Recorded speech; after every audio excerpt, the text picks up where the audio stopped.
emas perhiasan dibuat dari campuran emas dan perak, tidak boleh dijual belikan baik dengan emas maupun dengan perak. Soalnya perhiasan ini campuran emas dan perak.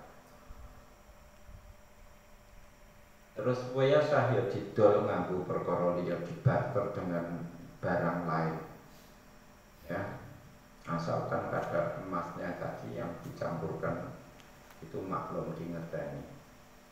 Tapi kalau sepuhan saja disepuh, jadi barang itu perhiasan yang disepuh itu berarti kulitnya saja, luarnya saja. Nah dipanggang yang ini yo yang asli rontok emasnya luruh. Ini bahan-bahan wilayah selumin huna dan apianan adfaidul ma'amalatuha. Kalau barang sepuhan pakai emas, ya, disepuh emas, terus seandainya dia dibakar itu emasnya rontok, luluh gitu ya, leleh itu. Hasil lelehnya itu, lelehan emasnya itu tidak layak sulumin hudahun maksudun orang wajine. Tapi kalau sepuhan sidik ya boleh itu sepuh emas, karena dipanggang itu tidak menghasilkan emas yang signifikan. Astagfirullah. Terus tidak sah lagi bagi tukang orang yang profesinya tukar uang membeli membeli kalung. Di sini ada montenya, mata kalung. Terus tidak sah membeli ya ditukar dengan emas atau dengan perak. Soalnya kalungnya itu yang montele itu tadi.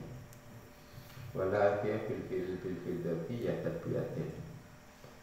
Terus tidak boleh menjual pakaian yang ditenun dengan emas, yang emas tadi ketika pakaian tadi dipanggang emasnya lontok, luluh, terus meleleh, melebur, muncul emasnya dan jumlahnya tidak signifikan. Ya suruh itu dapat maksudnya enggak arti. Kalau signifikan, itu bangkunya adol emas atau adol kain gitu. Kalau signifikan tidak sah. Kalau tidak signifikan emasnya ya sah.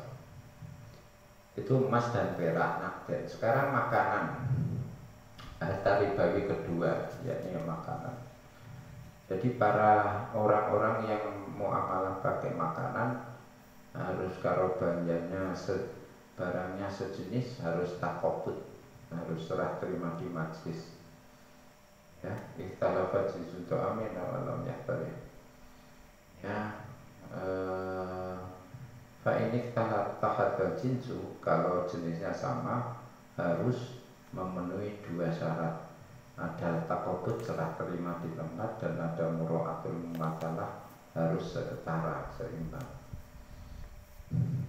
Nah, misalnya ada tukang jagal dapat kambing utuh, terus kambing utuh ini dibeli dia dengan daging, tidak sah ini.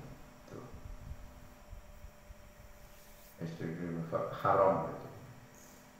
Haram, tidak sah, otomatis haram. Jadi tuku daging dibayar, tuku daging wedhus dibayar dengan wedhus hidup, haram. Tukang roti diberi gandum, terus nanti tukang roti menerima gandum terus sing dibeli dengan roti juga haram, baik nasiah maupun nafkah. Wa muamalatul asor sama tadi itu. Ini beberapa contoh pekerjaan. Ada tukang jagal, ada tukang roti, ada tukang susu.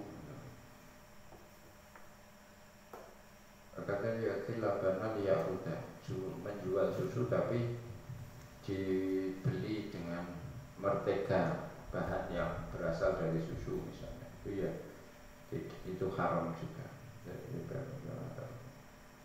Tetapi daging pun mahfuzun. Begitu juga gandum, gandum tidak boleh dijual belikan dengan barter. Ini barter semua, bukan uang, barang dengan barang.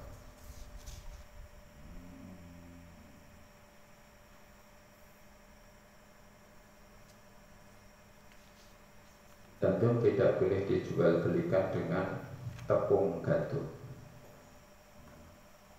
dengan bubur gandum. Nah, anggur juga demikian, kurma, susu.